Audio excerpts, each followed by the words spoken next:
parce que tous les gouvernements de droite crient au loup à propos de la dette, mais si on regarde sur un temps long, c'est quasiment toujours sous les gouvernements de droite où la dette se creuse le plus. C'était Balladur en 93, c'était Sarkozy, c'est Macron.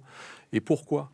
Parce que tu te rappelles de Giscard qui avait fait une dette monstrueuse et en plus, il était tellement bête qu'il l'avait gagé sur l'or. Ça a coûté une fortune, ce truc. Oui, mais pourquoi ? C'est un bon exemple. Parce que leur logique, c'est quoi ? C'est on favorise les plus riches, pour faire simple.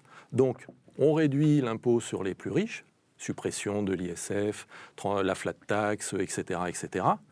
Donc, les riches payent moins, ça creuse le déficit.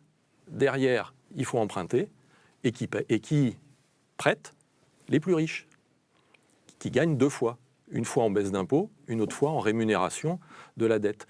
Donc, derrière le langage qui est « la dette », ben, en fait, cette façon de faire-là, c'est faire des cadeaux 2 fois. Et alors donc, ça leur sert aussi, parce que là, ça leur sert, pour justifier les baisses de dépenses publiques. Et là, la séquence de la réforme des retraites de l'an dernier et de la réforme et des multiples réformes de l'assurance chômage, elles sont tout à fait cohérentes dans cette logique-là.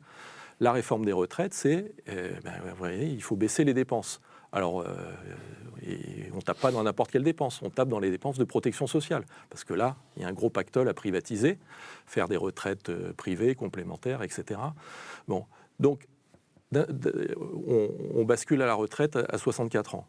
On sait que, dans le même temps, les personnes qui sont à 62 et qui sont au chômage, elles vont avoir du mal à retrouver du boulot. Donc, elles vont rester 2 ans de plus au chômage.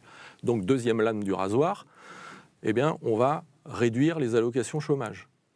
Et tout ça, pourquoi ? Parce que c'est un moyen, puisqu'il raisonne toujours en termes de marché, c'est un moyen de faire pression à la baisse sur les salaires.